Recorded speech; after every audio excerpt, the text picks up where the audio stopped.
Aujourd'hui, je vais vous présenter les 7 actions qui m'ont permis de vendre plus de 300 000 livres sur Amazon KDP. Je vais vous présenter des stratégies concrètes qui ont eu pour moi le plus d'impact sur mon business. Vous allez voir que certaines sont simples et d'autres totalement contre-intuitives. Mais si vous appliquez seulement 2 ou 3 de ces actions, je suis sûr que vos résultats, ils augmenteraient sur Amazon. Et restez bien jusqu'à la fin parce que la dernière stratégie que je vais vous présenter, c'est certainement celle qui m'a permis d'exploser le plus mes résultats au cours de ces dernières années. Allez, c'est parti pour la vidéo. Je vais donc vous dévoiler les 7 actions qui m'ont permis de vendre plus de 300 000 livres sur Amazon KDP. Alors dans cette vidéo, je vais vous partager un petit peu du coup de mon histoire et surtout, je vais vous donner des conseils pour que vous aussi, petit à petit, vous puissiez vendre vos livres sur Amazon KDP, créer des best-sellers et je l'espère pour vous, arriver à vendre des milliers, des dizaines de milliers de livres, des centaines de milliers de livres. Alors on commence tout de suite, tout simplement avec la première action. Alors c'est tout simplement que très tôt, je me suis dit que Amazon KDP, ce n'était pas un passe-temps, c'était véritablement un véritable business et je l'ai pris comme tel. C'est-à-dire que je me suis organisé, j'ai délégué, je me suis créé des objectifs, etc. pour vraiment comme si c'était un véritable business et d'ailleurs c'est le cas. Alors ce que je vous invite à faire c'est d'utiliser cette stratégie là. Moi tout simplement ce que j'avais fait c'est que j'avais créé un planning et d'ailleurs je l'ai toujours actuellement, donc un planning pour savoir chaque jour ce que je devais faire, chaque heure ce que je devais faire. Je m'étais aussi fixé des objectifs. Alors pour ça souvent ce que j'aime bien conseiller c'est de prendre des objectifs qu'on dit SMART. Donc SMART ça veut dire un objectif qui est spécifique, qui est mesurable, qui est atteignable, qui est réaliste et où on a une question de temporalité. Ce que j'aime bien conseiller aussi, c'est d'en avoir 3. Un objectif court terme à 1 mois, 2 mois. Donc par exemple, ce mois-ci, je dois publier un livre. Un objectif aussi moyen terme. Donc souvent, c'est un objectif à environ 1 an. Par exemple, cette année, je vais publier 5 livres et je vais générer 10 000 ventes. Alors, je donne des objectifs au hasard. Et puis un objectif long terme. Donc souvent, une vision un petit peu à 3, 5 ans. Et là, c'est un objectif qui peut bien entendu changer, c'est simplement pour vous donner une feuille de route finalement. Donc l'objectif très important. Ce que je vous invite aussi à faire, c'est de vous créer une to-do list, c'est de vous créer également une fiche de suivi de vos résultats. Oui, parce que si vous publiez au hasard, si vous ne suivez pas les résultats, vos ventes, etc. et que vous ne surveillez pas vos métriques, finalement vous risquez de ne jamais avancer. Donc vraiment, je vous conseille d'avoir des métriques précises à suivre, ce qui va vous permettre de savoir où vous en êtes. Donc ça, c'était le premier point. Deuxième point, c'est d'avoir la bonne stratégie. Et là, pour moi, cela n'a pas été tout de suite une évidence. J'ai beaucoup changé de stratégie et du coup, vous devez trouver une bonne stratégie. Alors, qui vous convient, certes, mais une stratégie qui va fonctionner sur le long terme, qui va vous permettre d'atteindre vos objectifs. Si je vous raconte un petit peu mon histoire, j'ai commencé par des livres low content. Donc, si je vous montre un petit peu, les livres low content, c'est ce type de livre-là, donc avec très peu de contenu à l'intérieur. Donc souvent, simplement, ce sont des lignes où le client, il va venir compléter. Donc là, par exemple, plutôt des carnets de comptes, de carnets de suivi client, etc. Donc ça, pour moi, c'est pas forcément la meilleure stratégie parce que là, c'est du low content qui n'est pas travaillé. Moi, c'est une des stratégies que j'ai fait à mes débuts. Je faisais ce type de low content là et du coup, mauvaise idée parce que vous le voyez, les prix, ils sont très faibles. Donc on a une très faible marge. C'est très facile à faire, donc les niches elles sont très vite concurrentielles, très vite saturées. Et puis en plus, ce sont des livres qui ne vont pas arriver à ranker, qui ne vont pas arriver à se référencer. Donc si jamais vous voulez faire du low content, ça fonctionne encore, mais il faut faire du low content vraiment beaucoup plus travaillé, voilà, avec un contenu travaillé, avec de la couleur ou je ne sais quoi, mais vraiment apporter un maximum de valeur. Et dans ce cas-là, vous pourrez mettre des prix plus importants et ne pas tomber sur ces problématiques là. Deuxième stratégie que j'ai fait, c'est publier beaucoup de contenu. Et c'était déjà vrai à l'époque avec le low content et ça l'est toujours aujourd'hui vrai parce que aujourd'hui, grâce à l'intelligence artificielle, il est possible très facilement de publier des livres. Alors après, la qualité est bonne ou pas, là ça dépend du créateur, mais il est possible de publier massivement des livres grâce à l'intelligence artificielle, tout simplement parce que c'est extrêmement facilité finalement. Avec un simple prompt, on peut commencer à générer des histoires, à commencer à générer des débuts de livres. Et ce selon moi, c'est une mauvaise stratégie. Publier en grosse quantité, eh bien, c'est une mauvaise idée parce que vos livres ne vont jamais ranker, parce que vous ne pourrez pas faire la promotion de vos livres. Vous ne pourrez pas faire du marketing, vous ne pourrez pas faire de la publicité, etc., etc. Et c'est ça qui est important. Si vous voulez vendre votre livre, il faut le promouvoir avec différents moyens. Et donc, eh bien, mauvaise stratégie, ne publiez pas trop de livres, ne faites pas comme moi à mes débuts. Stratégie suivante que j'ai eh bien essayé, c'est de faire des livres saisonniers. Alors, les livres saisonniers, c'est fourbe parce que eh bien, rapidement, vous pouvez générer avec ça des revenus. Mais en fait, ce ne sont pas des revenus qui vont durer sur le long terme. Là, je vous ai pris un exemple, c'est un livre de maîtresse, donc c'est un livre qui vient de sortir il n'y a pas très longtemps, donc ce sont des enquêtes pour les maîtresses, donc c'est le cadeau parfait pour la fin d'année, le petit cadeau que l'enfant va pouvoir offrir à sa maîtresse. Cependant, le défaut de ces niches-là, c'est que c'est eh bien des livres qui vont fonctionner pendant un mois et puis ensuite ils ne vont plus fonctionner. Alors vous allez pouvoir me dire oui, mais l'année prochaine, eh bien le livre il va à nouveau fonctionner. Mais en réalité, pas tant que ça parce que le livre, il va déranquer. Et du coup, l'année prochaine, il faudra refaire le travail de référencement. C'est-à-dire que, eh bien, chaque année, ça va vous demander énormément de travail, ça va vous demander beaucoup de budget pub, etc. Et donc ça, c'est une stratégie pour moi qui a très bien fonctionné, qui a fait illusion à mes débuts. Je me suis dit, bah, c'est dingue. En fait, je vais sortir chaque livre, un livre saisonnier, chaque mois, un livre saisonnier plutôt. Et du coup, bah, chaque mois, je vais avoir un livre qui va me faire 5, 10, 15, 20 000 euros par mois. Parce que oui, c'est possible avec ces livres-là. La difficulté, c'est que, eh bien, l'année d'après, il faut sortir un nouveau livre ou alors refaire le travail du marketing parce que le livre a déréférencé, le livre ne vendra plus. Donc selon moi, eh bien c'est une stratégie qui fait illusion parce que sur le long terme, ça ne fonctionne pas, ça demande trop de travail. Alors vous allez me dire quelle est la bonne stratégie, quelle est la stratégie qui marche pour moi actuellement? C'est tout simplement de faire une stratégie de best-seller, c'est-à-dire de sortir un livre de temps en temps, donc j'en sors quand même plusieurs chaque année, mais l'objectif de ces livres-là, c'est vraiment d'avoir des livres qui vont ranker, qui vont fonctionner et faire plusieurs milliers de ventes chaque année, faire 3000, 5000, 10 000 ventes chaque année. Et là, eh bien, selon moi, c'est intéressant parce que le livre va être bien positionné, il va avoir des avis, ça va être difficile pour vos concurrents d'aller vous chercher. Le livre, il sera travaillé. Vous n'aurez pas besoin de faire du marketing sur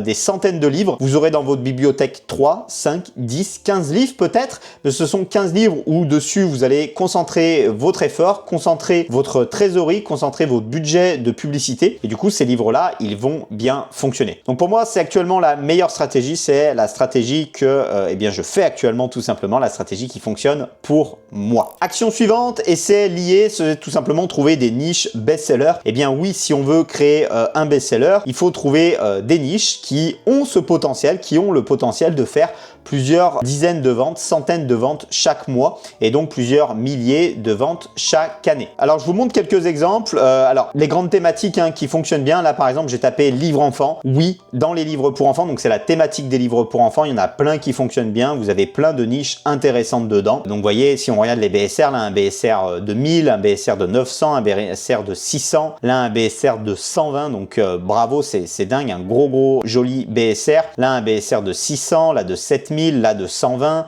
là de 211, là de 690, etc., etc. Je vous montre d'autres thématiques qui fonctionnent bien. Donc là, ce sont les thématiques. Ensuite, à vous de trouver la niche. Par exemple, le développement personnel, ça fonctionne très bien. Livre de développement personnel. On a aussi la santé, on a aussi le business, la cuisine. Il y a tout un tas de thématiques qui fonctionnent bien. Et ensuite, ce que vous devez faire, c'est sous-nicher à l'intérieur de ces thématiques-là pour trouver une niche qui cartonne. Là, vous voyez, dans le développement personnel, là, on a un BSR de 287, là de 4600, là de 6. Alors lui, il fait de la pub sur TikTok. D'ailleurs, on ira le voir tout à l'heure. Là, on a un BSR de 800.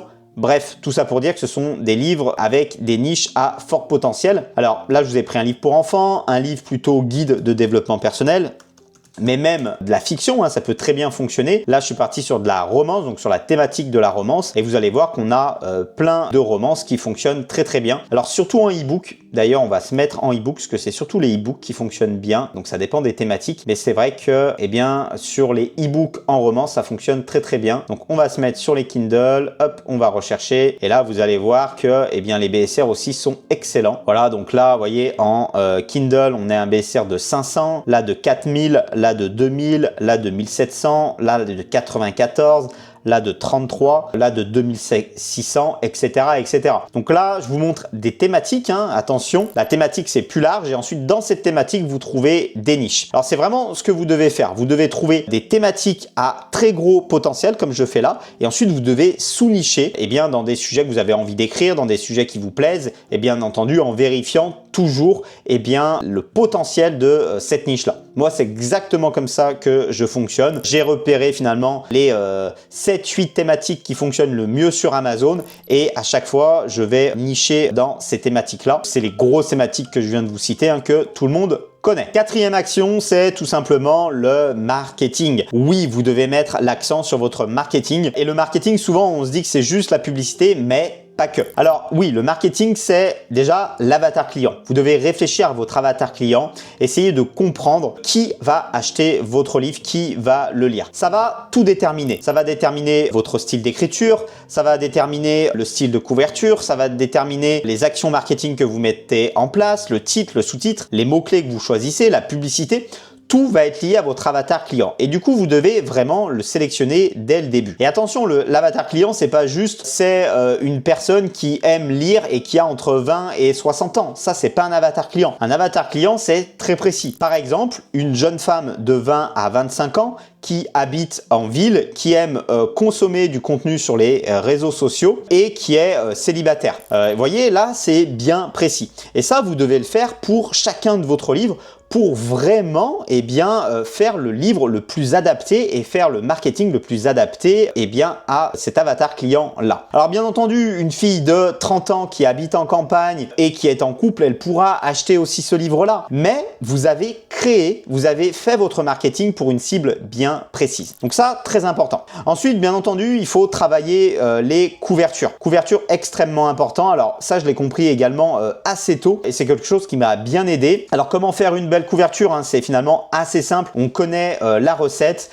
Là, je vous ai pris un exemple. Alors, sur votre couverture, vous devez avoir un gros titre bien visible, lisible, clair, compréhensible. On sait de quoi ça parle. Acheter, rénover, gagner. Ça parle d'immobilier. On comprend tout de suite. On a un petit sous-titre dessous qui apporte un peu plus de compréhension. On a un élément graphique au-dessus, donc il peut être au-dessus, en bas, à côté, hein, n'importe où. Mais on a un élément graphique qui va déjà avec le sujet de mon livre, mais qui va aussi avec le style de ma couverture. Et puis après, on n'a pas trop de couleurs, 2-3 couleurs maximum, pas trop de police, 2-3 polices maximum. Et voilà, et ça fonctionne très très bien. Il n'y a pas besoin d'être un génie du design, mais votre couverture, elle doit être propre, travaillée, lisible. Souvent, moi, j'aime bien dire qu'elle doit être simple, mais professionnelle. Et là, c'est vraiment le cas. Vous voyez, on n'a pas de superflu, on n'a pas d'effet complexe. Elle est simple, mais professionnelle, cette couverture. Et bien entendu, le marketing, c'est également la publicité, la promotion de votre livre. Tout ce qui est publicité Amazon, tout ce qui est publicité sur les réseaux sociaux. Alors, je vous en montre par exemple, un exemple. Donc, c'est l'exemple qu'on a vu tout à l'heure. C'est le livre Je me choisis. Donc là, cette personne-là, elle fait la promo de son livre sur TikTok, mais également sur Instagram et peut-être à d'autres endroits que je n'ai pas vu. Donc, vous voyez, elle a tout un tas de vidéos. Donc, elle publie très régulièrement des vidéos. Ça fonctionne bien. Elle a des vidéos qui font, vous voyez, là, 17 000 vues, là, 12 000. Donc ça vend pas énormément. Mais là, quand on fait des vidéos à 200 000 vues, là, oui, ça vend. Là, à 400 000 vues, oui, là, ça cartonne. Là, à 300 000 vues, donc pareil, là, ça cartonne également. Et donc là, ça lui permet de vendre beaucoup sur son livre. Et donc, comme on l'a vu tout à l'heure, hein, d'être dans les meilleures ventes. Hein. Donc, si je vais dans les meilleures ventes, on va aller sur Amazon, on va aller dans les meilleures ventes dans livres et vous allez voir que grâce à ça, grâce à ces vidéos qu'elle fait sur les réseaux, elle cartonne. Voilà, elle est tout simplement ici, donc classée 8e des meilleures ventes. Donc, bravo à elle. Donc, ça, c'est une technique, hein, donc là, sur TikTok. Mais bien entendu, on pourrait faire la promo de son livre sur LinkedIn, sur Facebook ou sur tout d'autres réseaux. Et aussi, le plus important, c'est sur Amazon.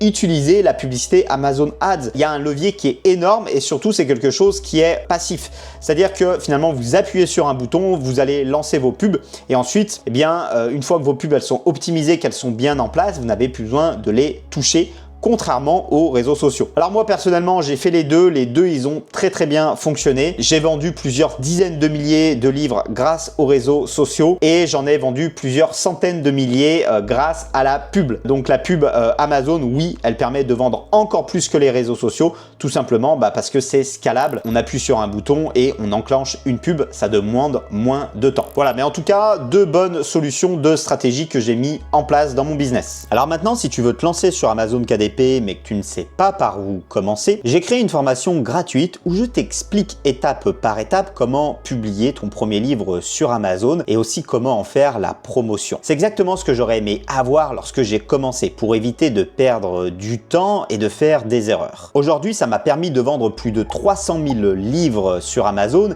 et d'aider des centaines de personnes à obtenir leurs premiers résultats. Alors tu peux accéder à la formation gratuitement via le premier lien qui est juste en bas en description. Allez, on reprend la vidéo. Cinquième action, c'est tout simplement de passer du temps sur les sujets qui auront un fort impact sur votre business, sur votre activité. Alors souvent, vous savez, on parle du 20-80 et c'est vraiment ce que je vous conseille. Moi, je vous conseille de passer 80% de votre temps sur 20% des choses qui auront un impact énorme sur votre business. Donc la majorité de votre temps, vous devez le passer sur les actions qui auront le plus d'impact sur les résultats, sur les ventes de votre livre. Alors, ça paraît évident, dit comme ça, on se dit que c'est évident, et bien oui, je vais passer du temps sur les actions qui vont avoir de l'impact sur mes ventes, et pourtant ça l'est pas du tout, parce que, chaque semaine, chaque mois, j'ai des centaines de personnes qui me contactent et qui me disent « Jérémy, qu'est-ce que tu penses de ma description? Ça fait 3 semaines que je travaille sur ma description, regarde, est-ce que tu penses qu'elle est bien ?» Alors oui, la description, il faut la travailler un petit peu, mais très sincèrement, si vous passez 2 heures sur votre description, vous pouvez faire quelque chose de très qualitatif. En revanche, si vous passez simplement 2 heures sur votre couverture, il y a peu de chances que votre couverture elle soit parfaite pour Amazon. Et du coup, c'est vraiment ça que je vous conseille. C'est vraiment de passer du temps sur les choses qui sont essentielles pour la réussite de votre livre et passer moins de temps sur les choses qui sont moins essentiel, tout simplement. Alors, qu'est-ce qui est essentiel pour votre livre? Qu'est-ce qui va vous permettre de vendre beaucoup? Alors, la première chose, c'est la niche. Oui, vous pouvez passer du temps à trouver la meilleure niche. Parce que si vous partez sur une mauvaise niche, vous allez travailler ensuite peut-être pendant 3 semaines, 1 mois, 2 mois, 6 mois sur un livre qui n'a aucun potentiel. Donc oui, vous pouvez passer plusieurs heures, plusieurs jours, plusieurs semaines pour trouver l'idée de votre livre. Parce que après, si vous partez sur la mauvaise idée, vous n'aurez pas un livre qui va fonctionner. Donc extrêmement essentiel, la niche. Le deuxième point où vous devez passer beaucoup de temps, c'est sur la couverture. Alors je l'ai cité, mais la couverture extrêmement important. Vous pouvez avoir le meilleur livre du monde, le meilleur contenu, le meilleur intérieur. Si votre couverture n'est pas bonne, votre livre ne fonctionnera pas. Donc passez du temps sur la couverture. Troisième chose, c'est le marketing. Oui, il faut que votre livre, il faut que les personnes, elles l'aient en face des yeux. Il faut que les personnes, elles le trouvent. Et pour ça, la meilleure solution, c'est le marketing. Donc la publicité, qu'on a vu, la publicité, que ce soit sur Amazon ou à l'extérieur, mais aussi tout ce que j'ai évoqué précédemment. Donc, l'avantage concurrentiel, l'avatar client, toutes ces choses-là également, elles sont importantes. Bien entendu aussi les mots-clés qui vont vous permettre de mettre votre livre en face, tout simplement des acheteurs. Donc ça, ce sont vraiment les 3 piliers, si vous voulez que votre livre y fonctionne, vous devez passer beaucoup de temps dessus. Alors bien entendu, il ne faut pas bâcler le reste. Non, je vous ne dis pas de faire votre livre en 10 minutes et de publier comme ça. Non, vous devez passer du temps sur votre livre, faire quelque chose de qualitatif. Non, je vous dis pas de faire une description qui est mauvaise. Non, je vous dis pas de faire un contenu à plus qui est mauvais. Non, je ne vous dis pas que créer un site vitrine pour présenter votre livre, c'est une idée qui sert à rien. Mais ce sont des choses qui ont moins d'impact. Et donc, oui, vous devez passer 80% de votre temps à faire du marketing, à faire votre couverture, à réfléchir à votre stratégie de niche, etc., etc. Et oui, créer une liste email, récupérer des emails, offrir des bonus pour espérer lancer un tome 2. Oui, ça peut être intéressant, mais finalement, ça fait partie des actions qui ne sont pas prioritaire selon moi. Sixième action que j'ai mis en place assez tôt et que je vous conseille de mettre en place, eh bien c'est tout simplement investir votre argent au bon endroit. Alors oui, vous pouvez déléguer et il y a plein de façons de déléguer, plein de tâches à déléguer, que ce soit l'écriture de votre livre, que ce soit la couverture, que ce soit la mise en page, que ce soit la publicité. Il y a plein de choses à déléguer, mais vous devez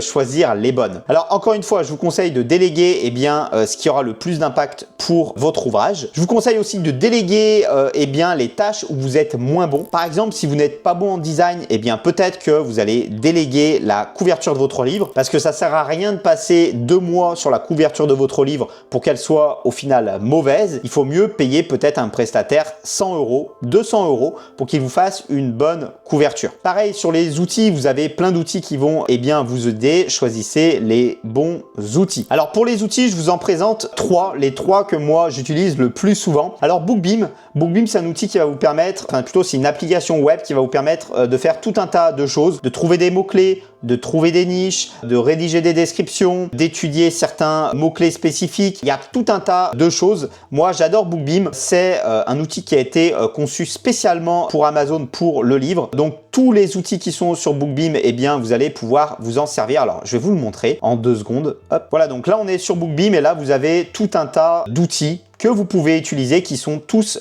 pertinents. Ensuite, vous avez Helium 10. Alors, Helium 10, c'est certainement le plus connu. C'est aussi certainement le plus précis en termes de data. Donc, je peux vous conseiller aussi. Alors, il est plus cher que Bookbeam. Bookbeam, c'est à peu près 25 $ par mois. Helium 10, c'est plutôt 99 $ par mois, je crois. Et en plus, Bookbeam, alors je vous mets le lien juste en bas en description. Vous avez un petit code promo. Donc, voilà, vous pouvez passer par le lien et vous aurez en plus une réduction avec Bookbeam. Helium 10, c'est très bien. Il est un peu plus cher, il est pas spécifique au livre, c'est-à-dire que vous allez avoir des applications dessus que vous n'allez pas utiliser, mais il est très performant. Troisième outil que j'avais envie de vous présenter, c'est Canva. Alors Canva, peut-être que beaucoup d'entre vous le connaissent. Vous pouvez faire tout un tas de choses avec du design, faire votre couverture, faire l'intérieur de votre livre. C'est vraiment un outil qui est excellent. Je l'utilise depuis mes débuts. J'ai l'abonnement pro. Pour moi, c'est vraiment la première chose que vous devriez prendre, c'est Canva. Alors, il y en a plein d'autres, des outils, que ce soit des outils de design ou des outils divers et variés qui seraient intéressants. On pourrait citer un outil d'intelligence artificielle comme Claude, comme Gemini ou comme ChatGPT. On pourrait citer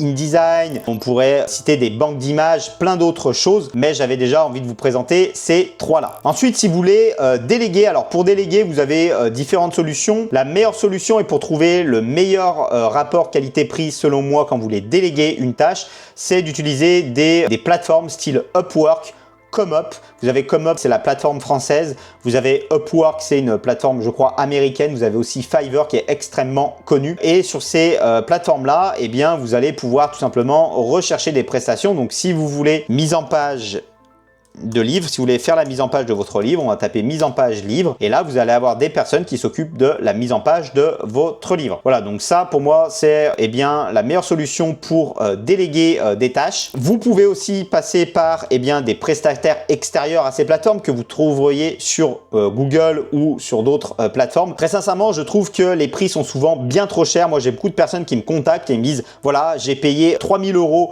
pour la correction de mon ouvrage, voilà, j'ai payé 2500 € pour la mise en page de mon livre. Souvent, vous pouvez trouver des tarifs beaucoup plus compétitifs et pourtant des prestataires qui vont être de qualité. Voilà, donc je vous invite vraiment à aller sur cette plateforme, à fouiller pour trouver les bonnes personnes qui vont être adaptées à votre demande et éviter de payer 3000 €, 5000 €. J'ai vu des fois des tarifs qui sont énormes pour des tâches qui demanderaient quelques centaines d'euros seulement. Et enfin, la dernière action que j'ai mis en place, et c'est la plus puissante, la plus rentable, c'est tout simplement de scaler. Quand vous avez quelque chose qui fonctionne, c'est tout simplement d'appuyer dessus. Donc moi, ce que je vous conseille de faire, c'est de trouver un livre qui fonctionne. Une fois que vous avez un livre qui fonctionne bien, c'est d'appuyer dessus, de ne pas le faire avant. Souvent, je vois des personnes qui vont d'un coup, ils vont se dire ah, j'ai une idée de série, ils vont se dire tiens, je vais faire un livre de fiction et de fantasy par exemple, et ils vont écrire 5 livres, ils vont les publier à la chaîne et puis après ils vont attendre un peu que ça se passe. Non, la bonne solution c'est de publier votre livre, de faire tout ce qu'on a dit précédemment,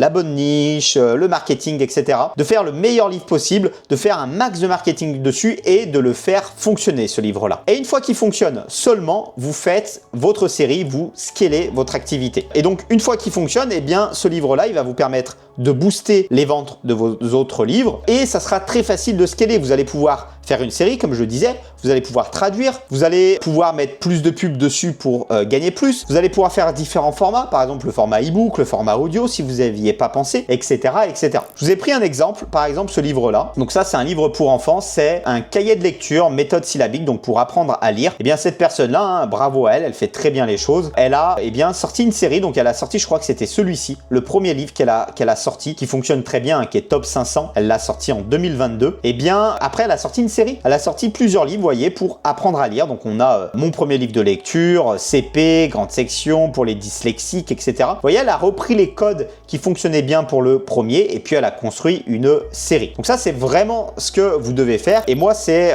aussi là-dessus où j'ai eu des gros résultats. J'ai maintenant quelques best-sellers en fait. Et sur ces best-sellers, j'ai créé des collections qui fonctionnent très très bien. Bah, tout simplement parce que j'ai récupéré les mêmes codes. J'ai récupéré la couverture qui fonctionne, le style de police qui fonctionne, le concept qui fonctionne et j'ai dupliqué cela. Et donc, eh bien, après, il est très facile de faire grossir, enfin, très facile, plus facile de faire grossir vos revenus de cette façon-là. Voilà un peu les 7 actions que j'ai mis en place, 7 actions que j'avais envie de vous partager. J'espère que ces 7 actions, elles vous aideront vous aussi à réussir sur Amazon KDP. Dites-moi si eh bien, vous utilisez déjà ces 7 actions. Dites-le moi en commentaire. Quelle action vous avez déjà mis en place? Si eh bien peut-être que vous mettiez déjà les 7 actions déjà en place pour vous. Ça m'intéresse de savoir ça. Et puis moi, je vous dis à bientôt pour une prochaine vidéo. Allez, ciao!